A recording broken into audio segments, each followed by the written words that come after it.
En 1995, le monde étonné découvrait les images incroyables d'une autopsie pratiquée sur un extraterrestre, soi-disant capturé après le crash de Roswell en 1947.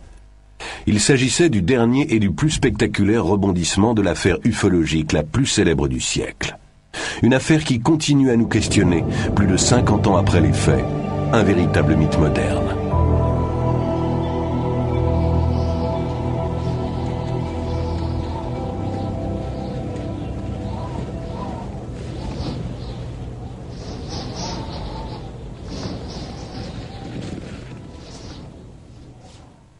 They say this place is west of Lost. Un coin perdu au fin fond de la campagne.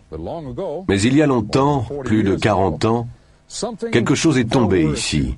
Et très vite, de Londres à Los Angeles, on entendit parler de ce ranch d'élevage de moutons dans le désert, au nord-ouest de Roswell, au Nouveau-Mexique. Ça s'est passé en 1947 et le mystère demeure aujourd'hui. Mais est-ce bien le cas? Quelqu'un, quelque part, aurait-il la réponse qu'il aurait caché tout ce temps?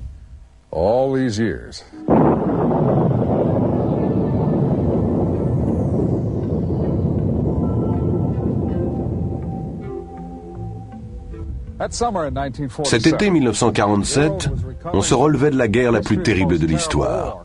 Pourtant, pour les Américains du moins, c'était le retour à la normale. Normale, un mot très intéressant.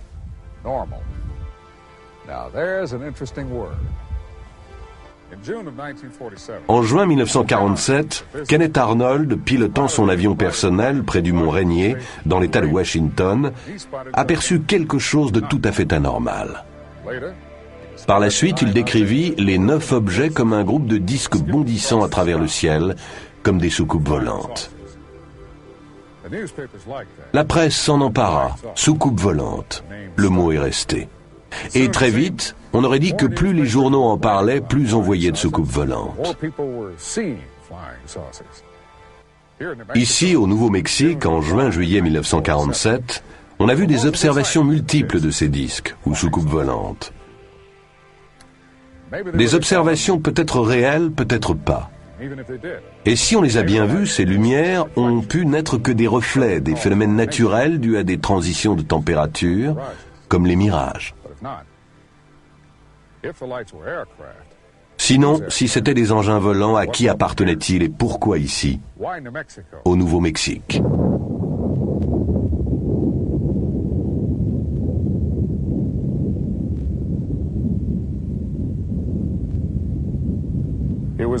L'événement fut un désastre pour la Terre entière. Car depuis cette première bombe d'Hiroshima, nul ne se sent plus en sécurité sur Terre. Alors, c'était prévisible, lorsque les disques volants sont apparus, les militaires américains y ont vu la main des Russes. Mais d'autres avaient une théorie différente. Comme l'a écrit le grand poète John Donne, « Nul homme n'est une île ». Et s'il en allait de même de notre planète? Dans le choc suivant les premières bombes atomiques, pensait-il, par-delà ces vastes océans intersidéraux, il y aurait quelque chose à l'écoute. La première bombe atomique a explosé dans le désert du Nouveau-Mexique, près d'Alamogordo, à 160 km d'ici, au sud-ouest. C'était le 16 juillet 1945, 2 ans peu ou prou avant les premiers signalements de disques volants. Après la guerre, la recherche sur les armements et fusées se poursuivit à Alamogordo et dans une zone voisine du nom de White Sands. On dirait le Sahara. Ça ne l'est pas. On dirait du sable et ça n'en est pas. Ce que vous voyez là, c'est des dunes de gypse blanc. Illusion naturelle voisine d'un autre lieu qui cache son jeu. Le polygone de fusée de White Sands. Après la Seconde Guerre mondiale, les États-Unis ramenèrent plus de 100 savants allemands pour travailler à la conception des fusées. À leur tête, le docteur Werner von Braun, aujourd'hui décédé. Le 16 avril 1946, une première adaptation américaine de la fusée allemande V2 était lancée du polygone d'essai de White Sands. D'autres tirs furent couronnés de succès cette année-là. le 13 juin, le 10 octobre et le 17 décembre. Le vol de décembre culmina à une altitude de 18 600 mètres.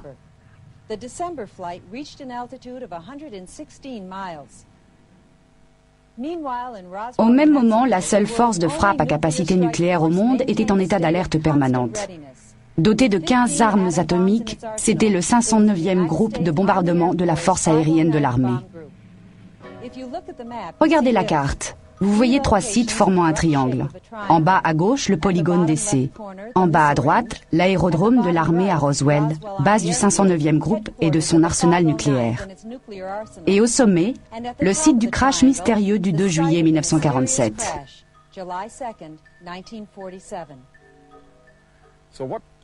Alors, qu'est-ce qui s'est crashé ici? Un appareil de reconnaissance ennemi? Un appareil russe, genre U-2? Cela ne tient pas. Les forces aériennes de l'armée et le Pentagone sont vite intervenus pour présenter une autre version, on le sait. Mais des indications emportent la conviction. La version officielle était fausse. Là, dans ces larges espaces, dans le haut désert du comté de Lincoln, le ciel semble aussi vaste que le territoire où souffle le vent, où les moutons paissent. Et le temps semble s'armer de patience, comme l'œil du vieil Indien. Un rancheur du nom de Mac Brazel s'était installé ici. Le 3 juillet au matin, il fit la découverte. Dispersé sur une aire d'1 kilomètre de long environ, sur quelques 80 mètres de large, un bric-à-brac de débris de choses. Il y en était tombé partout, dans le sable humide, dans les rigoles emplies d'eau de pluie. La nuit d'avant, un violent orage s'était abattu sur le désert. Mais Mac Brazel s'est souvenu d'un coup de tonnerre plus fort que les autres, presque trop fort pour que ça soit du tonnerre. Et là, avec ces débris jonchant le sol, il s'est demandé, le tonnerre ou une explosion? Il y avait les pièces métalliques et d'autres matériaux légers comme du papier d'alu, des fibres comme de la ficelle, et de minces tiges à l'allure de poutrelles et portant des marques qui lui faisaient penser aux symboles que les Indiens marquent dans l'argile. D'autres, les voyant par la suite, les ont comparés à des hiéroglyphes égyptiens. Mac se rappelle que les débris étaient si drus que les moutons ne voulaient pas passer par le champ. Il a dû leur faire contourner, alors que le point d'eau est à plus d'1,5 kilomètre. Il ramassa quelques pièces et les porta à ses voisins les plus proches, Floyd et Loretta Proctor. Il nous a décrit les pièces. Nous, on lui a conseillé d'aller à Roswell pour le signaler. Vous savez, il y avait une récompense pour les ovnis. À l'époque, on disait soucoupe volante. Ce soir-là, après sa visite chez les Proctor, Mac est retourné au champ de débris. D'après son fils Bill, Mac en rapporta une grosse pièce qu'il mit à l'abri dans cette grange, toujours debout 50 ans plus tard, à 5 kilomètres au nord du lieu du crash. C'est l'origine des histoires prétendant qu'un rancher aurait trouvé une soucoupe volante et l'aurait planquée dans sa grange. Mac avait encore de l'ouvrage. Les 2 jours suivants, les 4 et 5 juillet, il s'occupa de ses moutons. Puis, le 6 juillet, une fois ses tâches courantes réglées, il prit sa buick et partit pour Roswell. Mac se rend d'abord au bureau du shérif. Alors les choses se précipitent. Le shérif George Wilcox envoie 2 de ses adjoints au ranch et appelle le 509e groupe de bombardement à l'aérodrome de l'armée à Roswell. Presque aussitôt, l'officier de renseignement aérien du 509e groupe, le major Jesse Marcel, arrive au bureau du shérif. Il est escorté d'un agent du contre-espionnage en civil. Le major Marcel appelle l'officier commandant le 509e groupe, le colonel William Blanchard. Le colonel donne alors l'ordre au major Marcel, ainsi qu'à l'agent du contre-espionnage, de se rendre au ranch en compagnie de Brazel pour mener leur enquête. À l'époque, la route n'était pas en meilleur état qu'aujourd'hui. Il faisait nuit quand ils sont arrivés. Entre-temps, les 2 adjoints du shérif étaient revenus à Roswell avec leur propre version. Ils n'avaient pas pu trouver le champ de débris à les entendre. En revanche, ils avaient découvert ceci, un cercle de sable vitrifié dans un pâturage. Comme après un bombardement, Un grand cercle tout brûlé, oui. Le major, le rancher et l'agent du contre-espionnage ont passé la nuit à l'abri pastoral. Plus tard dans la soirée, le major Marcel est venu ici, dans la grange, avec un compteur Geiger pour inspecter la pièce que Mac avait remisée là. Aucune trace de radioactivité. Le lendemain, 7 juillet, ils ramassent autant de débris qu'ils peuvent en charger dans la buick du major et le fourgon de l'armée. À la fin du jour, ils repartent pour Roswell. Depuis des années, nombre d'enquêteurs tentent de résoudre l'énigme de Roswell. En 1980, le colonel Charles Berlitz, avec William Moore, ont publié leurs conclusions dans un livre. L'incident de Roswell. 10 ans plus tard, de nouveaux faits fascinants ont été révélés grâce aux efforts de Don Schmitt et Kevin Randle. Don est directeur des investigations spéciales du Centre de recherche sur les ovnis à Chicago. Kevin est officier de renseignement avec le grade de capitaine dans la réserve de l'US Air Force. Leur livre, Le crash d'ovnis à Roswell, met en place ces éléments essentiels pour notre puzzle. Don et Kevin sont les premiers à mener une investigation scientifique sur les lieux mêmes des crashs. Ils ont accepté de nous rejoindre ici à Corona, au Nouveau-Mexique, où, autre première, nous apportons des caméras de télévision sur les lieux du crash. Ils nous ont conduits sur un terrain défoncé, sans route. Nous avons rejoint le ranch Brazel par le coin le plus reculé, arrivant au lieu du crash par le nord-ouest. Si jamais endroit se prêtait au secret, c'est bien celui-ci. Début septembre 1989, le Centre d'études sur les ovnis a monté les premières fouilles archéologiques sur le site même du crash de Roswell. On a pris une équipe de 10 membres, 3 scientifiques, 2 à formation archéologique, 2 des laboratoires nationaux. On s'est centré non seulement sur le champ de débris lui-même, mais sur des terrains plus écartés.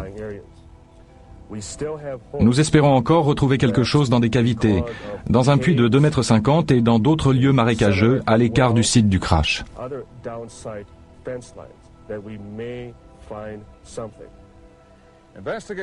Les enquêteurs Schmitt et Randle ont établi que presque dès le départ, le colonel Blanchard et les membres de son état-major étaient convaincus que quelque part dans le désert se trouvait l'équipage de l'engin, peut-être encore en vie.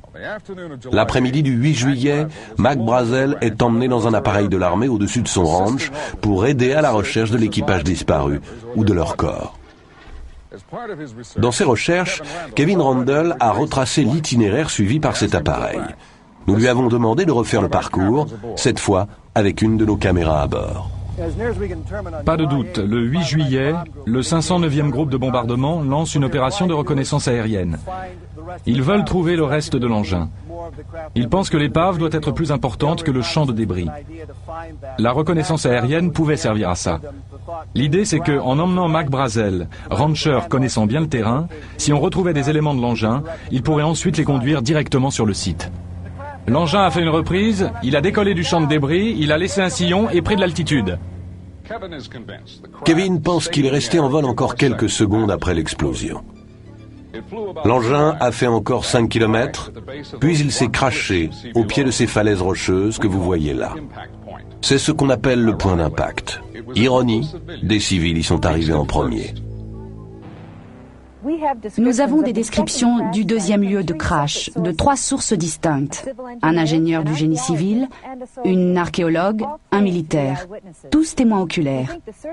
Nous pensons que l'avion de reconnaissance avec Mac Brazel à bord l'a également repéré. D'après les témoignages remarquablement concordants, on voyait ceci. Un engin volant en forme de disque écrasé au sol. Étendu à côté, plusieurs corps d'humanoïdes de petite taille, de 1,20 m à 1,50 m de stature. Ils étaient très maigres, avec une tête trop grosse pour leur corps. D'après les normes du corps humain en tout cas. Pour reconstituer ce qui s'est passé la nuit du 2 juillet 1947, Randle et Schmitt ont élaboré une théorie qui rencontre des 3 sites à la fois. Le champ de débris, le cercle de sable fondu et celui-ci où la soucoupe et ses passagers auraient été retrouvés. Dans la tempête, l'engin a une avarie. Il perd de l'altitude et atterrit ou rebondit au ras des pâquerettes. La chaleur intense qu'il dégage vitrifie le sable. Reprise d'altitude. Mais il ne reste en vol que quelques kilomètres, en difficulté. Alors en perdition, l'engin vole encore, disons 3 kilomètres au-delà du champ de débris. Un voyage de plusieurs années-lumière à travers l'espace s'achève dans le désert du Nouveau-Mexique. Pour l'équipage blessé, sans ressources, la mort inéluctable. Le 8 juillet, quand le deuxième site de crash est découvert, les choses vont se précipiter. Les premiers soldats arrivés au disque découvrent que des civils les ont précédés. À la base, on reçoit des coups de fil, ça n'arrête pas. Le monde est galvanisé par le communiqué de presse officiel. Il annonce que le 509e groupe a récupéré une soucoupe volante. Walter Haut vit toujours à Roswell. Il s'y est établi après avoir démissionné de l'armée de l'air. Le lieutenant Walter Haut était l'officier chargé de l'information du 509e groupe. C'est lui qui rédigea le communiqué de presse. Bientôt, on reprocherait au lieutenant son initiative malvenue et son enthousiasme naïf. Je crois qu'on m'a encadré, pas moi seulement, mais le colonel Blanchard aussi. Je ne vois qu'un seul motif. Il voulait occulter l'histoire et garder tout ça secret. Mardi matin, 8 juillet, le major Marcel, officier de renseignement, vient faire son rapport à l'officier commandant le 509e groupe de bombardement, le colonel Blanchard. Le colonel Blanchard donne ordre au prévôt d'établir un cordon autour du champ de débris en postant des gardes pour fermer tous les accès par la route au site du crash. Après quoi, le colonel Blanchard fait son rapport au quartier général de la 8e armée de l'air à Fort Worth. Très vite, le Pentagone dépêche un vol spécial à Roswell, amenant une équipe d'agents spéciaux de Washington. Plus tard dans la matinée, vers 11h, le lieutenant Haut met la dernière main à son communiqué. Il va emporter des exemplaires aux 2 quotidiens de Roswell et aux 2 stations radio de la ville. Tout organe d'information est abonné aux services de dépêche d'agence, tels que l'Associated Press, Reuters ou United Press International. De nos jours, au Roswell Daily Record, les dépêches tombent via un ordinateur plutôt que sur des téléscripteurs. Mais même en 1947, l'information pouvait être répercutée depuis Roswell dans le monde entier en quelques minutes. Exactement ce qui est arrivé. Dès midi, ce 8 juillet, toutes les lignes téléphoniques vers Roswell sont saturées. Au 509e groupe même, le colonel Blanchard n'arrive plus à passer un coup de fil à l'extérieur. Inaccessible. Dès 16h cet après-midi-là, Mac Brazel était de retour à Roswell, après avoir aidé la mission de reconnaissance qui avait repéré le 2e site du crash. L'événement qui s'ensuivit reste un classique de foutoir militaire. L'armée ne sait plus où trouver Mac Brazel. Mais Walt Whitmore, c'est à l'honneur de la station radio KGFL, le retrouve. Voilà ce que Judd Roberts nous en dit. Il a trouvé et lui a suggéré de passer chez lui. À l'époque, c'était à l'autre bout de Roswell. On s'est dit que ça serait utile d'avoir les informations qu'on cherchait. On a pu dire, vous avez voulu le questionner et le tenir caché. Moi, plus simplement, je réponds, nous lui avons donné un lieu pour passer cette nuit-là, à l'abri de ceux qui le questionnaient. Toujours assailli d'appels, d'aussi loin que Londres ou Hong Kong, le Roswell Daily Record fait ses gros titres avec l'affaire. La présentation par le journal se basait sur le communiqué du lieutenant Haut. Mais nous le savons aujourd'hui, plus de 40 ans après, les médias étaient sur le point d'être coupés des faits, victimes d'une campagne de désinformation. Les officiers de l'armée retrouvent Mac Brazel et le mettent en détention à domicile. Des heures d'interrogatoire serrées allaient suivre, et on le soumet à un examen médical complet. Puis, le 9 juillet, à la station de radio KGFL, Walt Whitmore reçoit un coup de fil personnel de Washington. Il reçoit consigne de ne rien faire passer sur les ondes de son interview de Mac Brazel. On nous a fait comprendre que si nous voulions conserver notre licence, il serait bon de ne rien diffuser. Sinon, nous avions 24 heures pour nous trouver un autre job que la radio. Puis, les officiers de l'armée perquisitionnent les bureaux de tous les journaux et stations radio de Roswell, emportant tous les exemplaires du communiqué et tout autre matériau ayant trait à cette histoire. Alors, le 9 juillet, Mac Brazel, sous escorte d'officiers, se présente aux locaux de KGFL avec une version toute nouvelle. Rien à voir avec ce qu'il avait raconté à Walt Whitmore pendant qu'il l'abritait. Depuis des siècles, les Indiens du Nouveau-Mexique adorent le soleil, donneur de vie, gardien de la voûte céleste.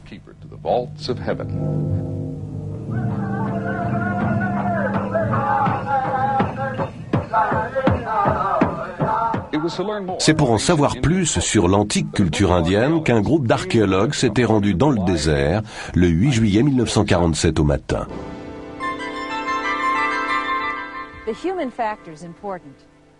Le facteur humain est important. Les gens ne se taisent pas pour toujours. Mais de la poignée de témoins qui ont parlé de ce qu'ils ont vu ici au deuxième site de crash, la plupart sont morts aujourd'hui, emportés par la maladie ou la vieillesse. Nous ne pouvons que rappeler qui ils étaient, leurs multiples différences, et aussi le fait qu'ils disent tous avoir vu les mêmes choses. Un engin volant apparemment non produit sur Terre et des créatures n'ayant pas l'air d'être nées sur notre planète. Une fois le deuxième site de crash repéré, l'armée fit très vite. De l'avion où il était embarqué, Mac Brazel guida les hommes de troupes dans leur approche. Mais avant que l'armée n'arrive, un ingénieur du génie civil faisant un relevé pour un programme d'irrigation était tombé sur le site par hasard. Son nom, Grady Barnett. De l'accord de tous, une personnalité bien carrée. Proche de Barnett, Vern Maltese se rappelle son ami évoquant sa découverte des corps et sa description de ceux-ci. Il m'a dit, « Bon, je vais te raconter quelque chose que je ne suis pas censé divulguer. » Il a trouvé cet objet au sol qui était de la forme d'une soucoupe volante éventrée. Alors il est sorti de son camion et il est allé voir. Et il y avait 4 humanoïdes gisant par terre. Ils étaient couverts d'une sorte d'ensemble de couleur terne, haut de 90 à 120 cm. Ces habits étaient très ajustés et ils les couvraient entièrement, sauf la tête et les mains qui étaient découvertes. La tête était sans cheveux, un peu en forme de poire. Les mains étaient nues.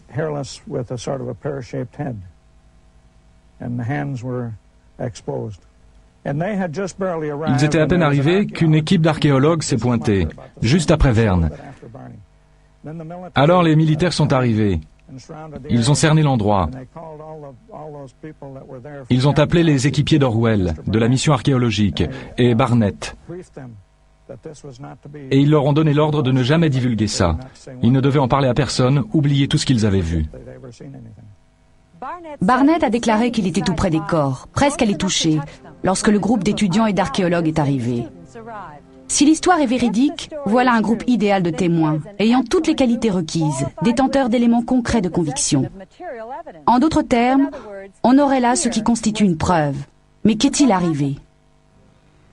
En moins de temps qu'il n'en faut pour le dire, l'armée a tout pris en main. Ils ont recouvert les corps, regroupé les étudiants, les archéologues et ingénieurs à l'écart, les forçant à se détourner de la scène. C'était là une affaire touchant à la sécurité nationale. Personne ne devait en parler. Si l'un d'eux le faisait, les autorités le sauraient, et elles sauraient le retrouver.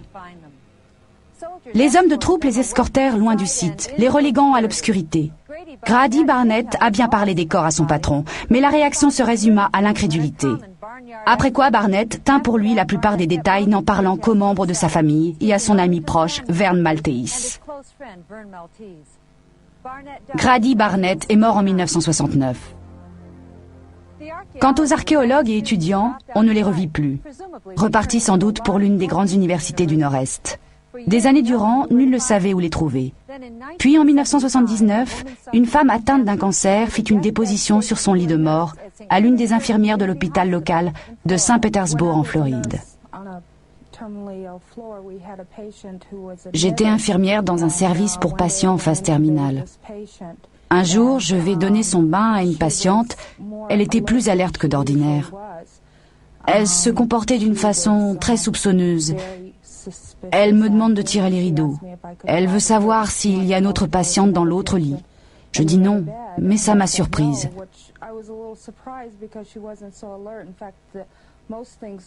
Elle n'arrêtait pas d'appeler un certain nom. Elle s'est mise à me parler. Elle me dit qu'il y a une chose qu'elle devait dire à quelqu'un. J'ai gardé ça longtemps, me dit-elle. Alors elle m'a raconté que bien avant, elle était partie avec un groupe, collecter des roches. Elle répétait « Je n'étais pas censée être là ».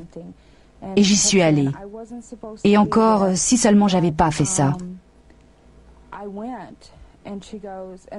Elle me dit qu'ils étaient dehors à marcher, qu'ils sont arrivés à une colline, ils l'ont passée. Et alors ils ont vu un grand objet qui brillait, très gros. Ils ont voulu le voir mieux. Alors ils se sont approchés. C'était un gros objet par terre, circulaire. Et par terre, il y avait des sortes de couvertures. L'un des gars de l'équipe est allé voir, retirer des bâches. Et elle m'a dit qu'il s'agissait d'êtres tout petits. Elle ne pouvait pas le croire. Vraiment des êtres de petite taille. Ils avaient des têtes très grosses, de très grands yeux. Et ils étaient couverts d'une sorte d'étoffe brillante. Je me rappelle pas si elle a parlé d'une couleur. Je crois qu'elle a dit bleu, mais là je ne me souviens pas vraiment maintenant. Mais c'était si brillant que c'était comme du liquide ou du vif argent. Mais alors elle s'est montrée très ennuyée. Elle m'a dit « Vous n'en parlez à personne, jamais à personne ». À ce moment-là, elle a juste commencé à regarder dans la pièce. Elle avait un comportement très paranoïaque et elle m'a dit « Parce qu'ils peuvent toujours vous retrouver ». Et moi, qui peut toujours nous retrouver? Elle m'a dit « Les autorités ».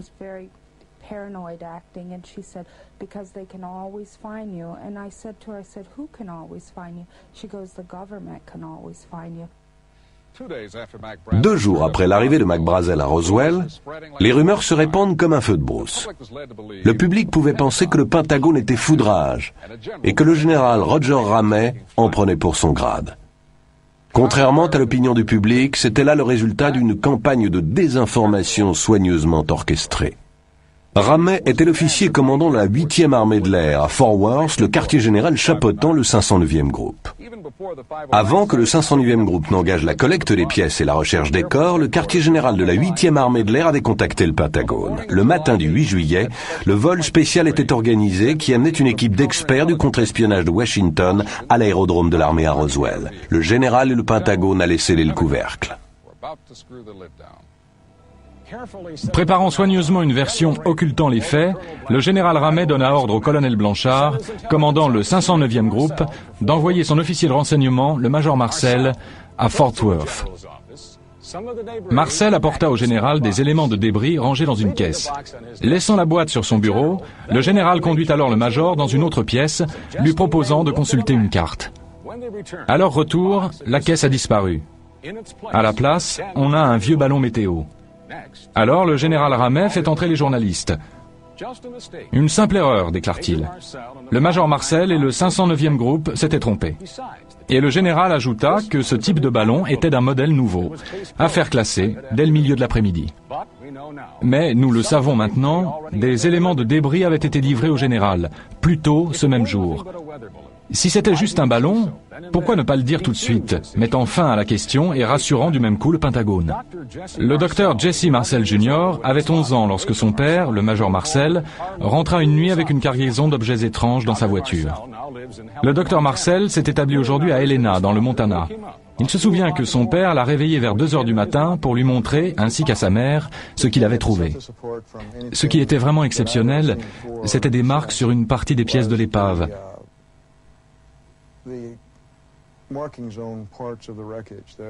Sur les poutrelles en nid, la structure, il y avait comme de l'écriture. Je me souviens, j'ai pensé à l'époque que c'était comme des hiéroglyphes. Mais ça n'était pas vraiment ça, plutôt des formes et des symboles géométriques, sur la face interne de la poutrelle en nid.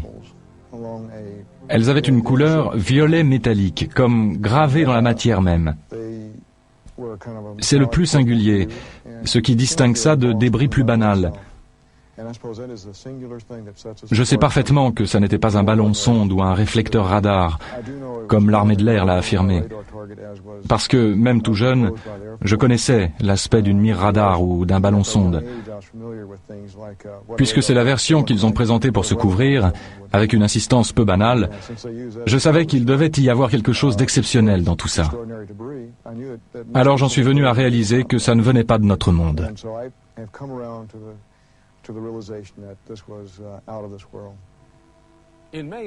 En mai 1980, le docteur Marcel a accepté d'être mis sous hypnose. C'était une tentative par Don Schmitt et ses collègues pour récupérer des souvenirs enfouis dans l'inconscient du docteur, pour voir clairement, à nouveau, les symboles indéchiffrables sur ces tiges à allure de poutrelle.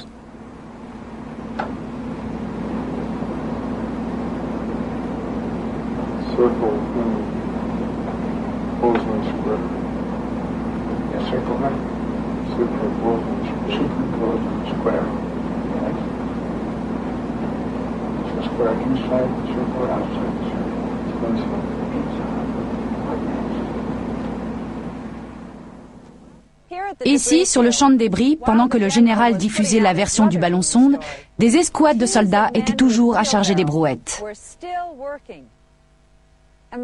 Vous vous rendez compte? Des barrages routiers, des mitraillettes et au moins 16 hommes avec des fourgons pour récupérer un ballon comme ça? On a retrouvé d'autres ballons-sondes ramenés par des civils. Ils étaient assez petits pour être rangés dans le coffre d'une voiture. Même le nouveau modèle de ballon évoqué par le général y serait rentré.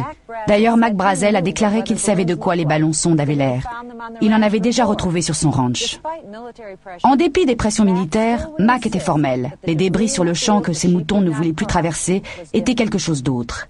Et bien sûr, les ballons-sondes n'emportent pas de passagers. Pas même de petite taille, comme ceux que l'on aurait retrouvés au deuxième site de crash. Mais pour en revenir aux rumeurs qui se propageaient à Roswell, si des corps avaient effectivement été retrouvés, serait-il vrai que l'un d'entre eux eût été encore en vie?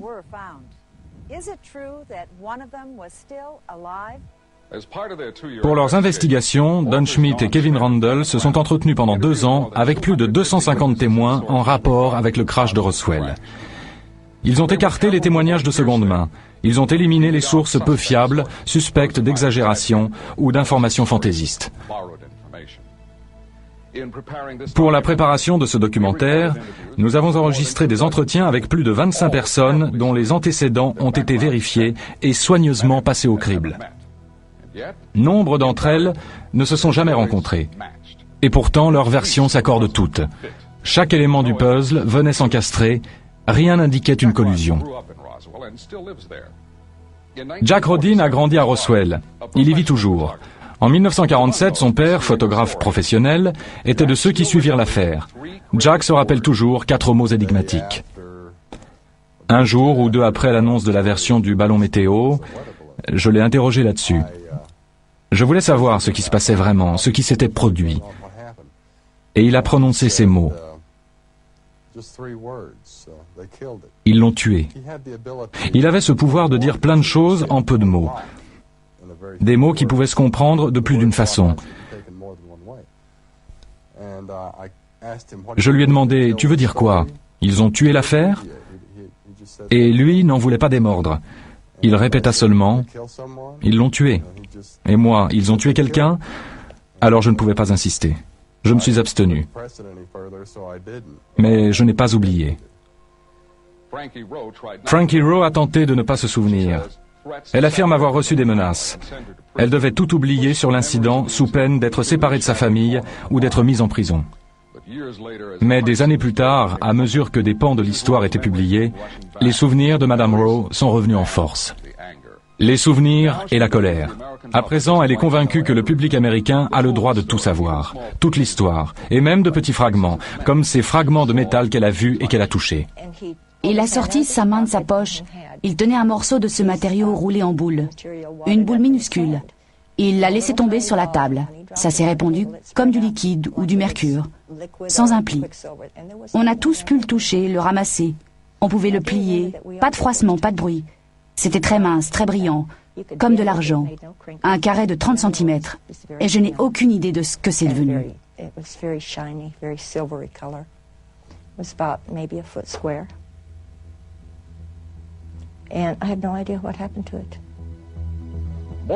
Plus de 40 ans ont passé depuis le crash. Les autorités s'en tiennent toujours à la même version officielle. L'autorité militaire oppose toujours un mur de dénégation. Pourtant, des fissures, depuis quelques années, quelques fissures sont apparues dans ce mur. Le major Marcel allait en reparler avec son fils, pour dire que non, ça n'était absolument pas un ballon météo. Et tout à coup, un officier à la retraite de l'armée de l'air révèle à sa femme un étonnant secret.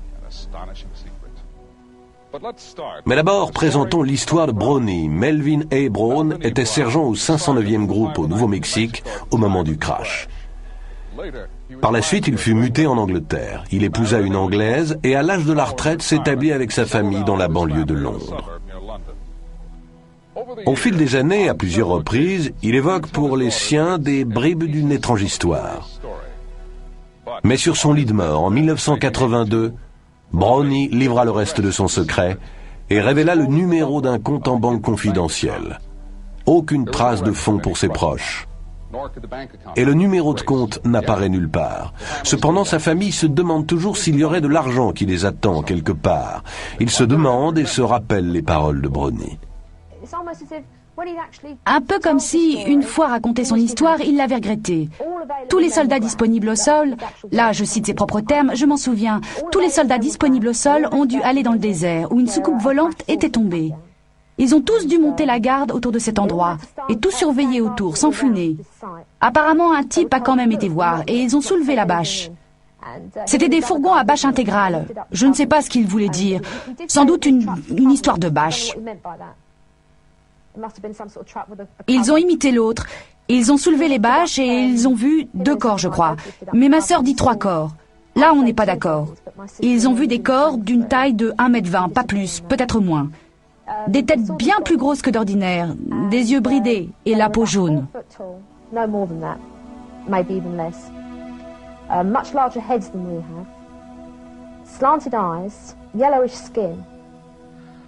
Bien loin de Londres, dans le comté de Lincoln, au Nouveau-Mexique, nous avons voulu joindre un témoin insaisissable qui a une histoire encore plus incroyable à raconter.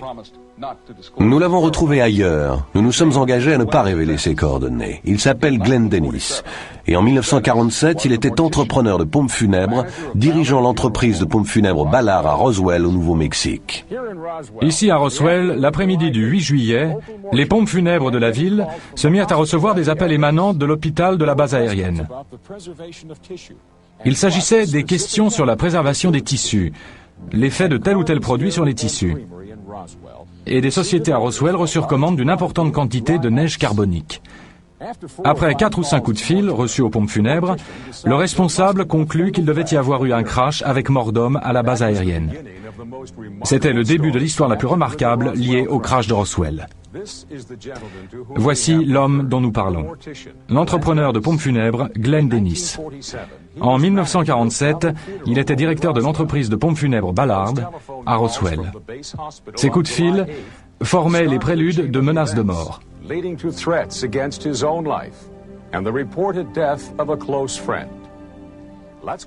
Revenons donc à cet après-midi du 8 juillet. Au coup de fil suivant, que j'ai dû recevoir 40 ou 45 minutes plus tard, il me pose des questions sur nos préparations. Comment nous faisons pour préparer les corps qui ont été exposés aux éléments ou bien gravement décomposés? Comment on traite les corps de brûlés? Les cas hautement traumatiques. Notre procédure pour ça. Question suivante. Que feriez-vous pour ne pas modifier la composition chimique des corps, ne pas détruire de sang, ni rien de ce qui pourrait s'avérer fort important par la suite? Quelle procédure vous suivez? Qu'est-ce que vous faites? Est-ce que ça modifie la composition sanguine, etc. Là, j'ai su que sans doute il s'était passé quelque chose, qu'il ne voulait peut-être pas annoncer. La mort d'une personnalité ou autre, qu'il ne voulait pas... Enfin, aucune idée de ce que ça pouvait être, mais je les ai aidés. Je leur ai dit, je peux venir vous aider si vous avez ça, je peux vous aider. Et l'on me répondit, non, c'est pour plus tard, histoire de savoir comment procéder.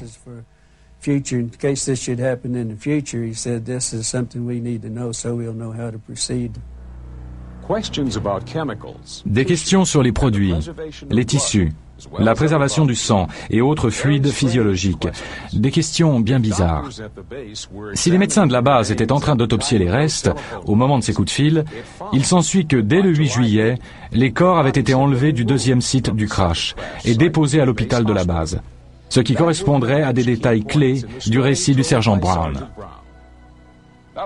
La version de Glenn Dennis corrobore ce que dit le témoin Frankie Rowe. Il pensait que celui qui était en vie avait été emporté à l'hôpital de la base. Et un de nos amis, le mari d'Aris, travaillait là. Il a vu un personnage entrer.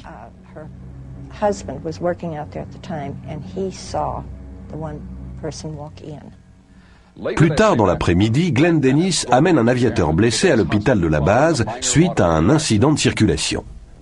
Entrant en salle d'urgence, Dennis vit des débris à l'arrière d'une ambulance de l'armée garée là. Ce que j'ai remarqué d'insolite à ce propos, c'était des inscriptions ou une bordure autour du fragment, une dizaine de centimètres, mais ça suivait le bord de ce fragment d'épave. Et à ce moment, une fois entré, j'ai songé à quoi ressemblait ce fragment. Ça m'a fait penser à une inscription égyptienne, peut-être des figures. After I got back, I got to thinking about this and what the border looked like, and it kind of reminded me, of an Egyptian inscriptions of figures and whatever. Et là, une autre pièce de notre puzzle se met en place.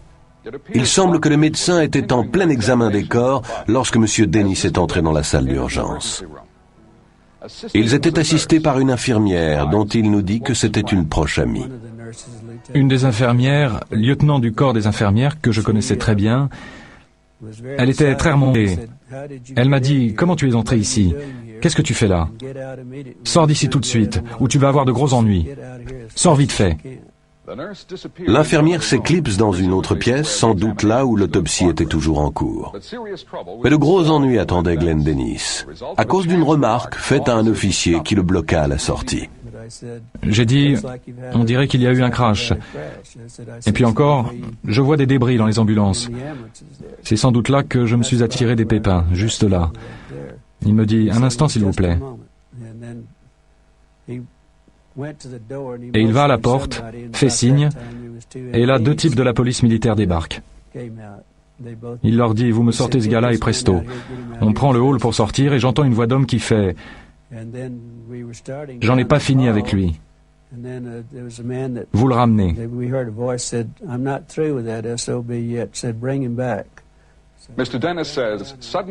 Monsieur Dennis déclare qu'on l'a brusquement fait entrer dans une pièce où il se retrouve face à 2 hommes qu'il n'avait jamais vus jusque-là, un sergent de l'armée et un capitaine aux cheveux roux.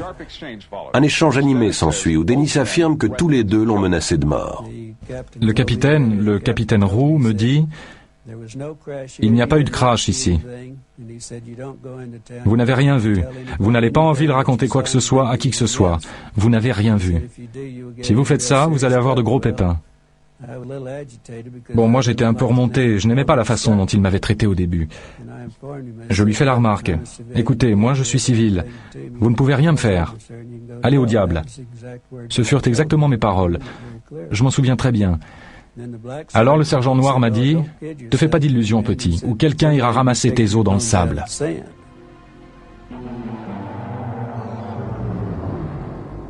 Le capitaine de l'armée Anderson s'est tu fort longtemps.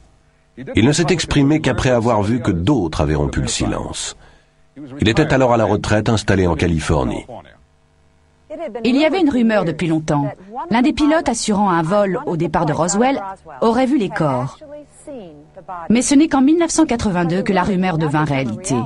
Lorsque Papy Henderson parla enfin, il dit à sa femme, « Ça fait des années que je brûle de te le dire. » Nous étions à l'épicerie à San Diego, où nous vivions depuis des années, et à la caisse, là, un journal.